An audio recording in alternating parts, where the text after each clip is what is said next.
Suppose Yes, sir. we continuously come across indeterminate forms, like mostly we come across some 0 by 0 form, isn't it? Mostly this is the form that we come across. Okay, Yes, sir. these are the various indeterminate forms. While evaluating limits, you come across these indeterminate forms. 0 by 0 is the most frequent one. Infinity by infinity is another one that you will come across. Okay, another one that you might come across is 1 to the power of infinity. Another one that you might come across is 0 to the power of infinity. Okay, and so on. There are some of these. Okay, um, but these two are the most commonly used ones, right? In fact, what happens is all these forms can be converted to any of these two forms.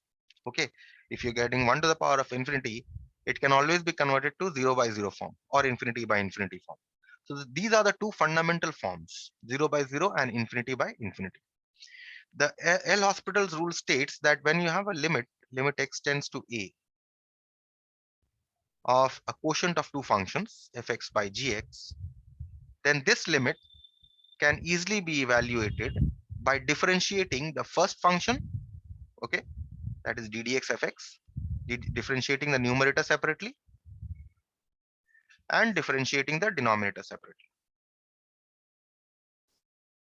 Okay,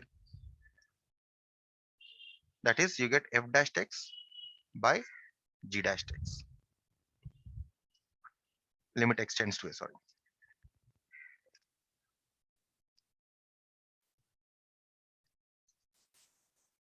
Limit x tends to a, f dash x by g dash x. And which if a determinate form, you can now put x is equal to a to get f dash a by g dash t. This is a theoretical notation. Okay, let us see a very simple problem from this. Suppose you have to find out limit x tends to um, let's say limit x tends to 0 sine x by x. Although this is a a fundamental formula, isn't it? You know the value of this limit to be 1. But if I want to apply Yes, L'Hospital's rule to find it out, how will I find out?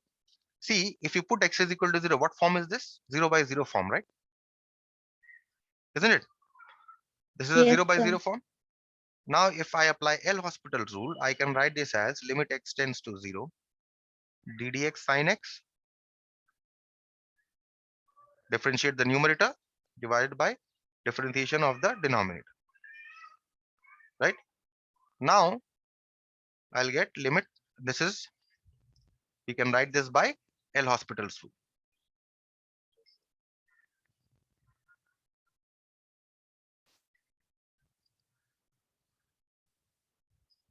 Okay. And now if I differentiate the numerator, I'll get cos x. And if I differentiate the denominator, I'll get 1. Now, this is a determinate form, right? Because if you put x is equal to 0, you get cos 0, which is equal to 1. You already knew that limit x tends to 0 sine x by x is equal to 1, isn't it? But you can check this from L'Hospital's rule also. In fact, any indeterminate form of limits can very easily be evaluated by L'Hospital's rule. And let me just tell you that when limit problem will be given to you in your question paper, um, you will not be mentioned there, uh, unless if it is mentioned that using L'Hospital rules, you can either evaluate normally or by L'Hospitals. Okay, but nothing is mentioned. Only if it is mentioned evaluate limit of this, then you can use either way. That is the traditional form of evaluation or the L'Hospital form of evaluation. Okay.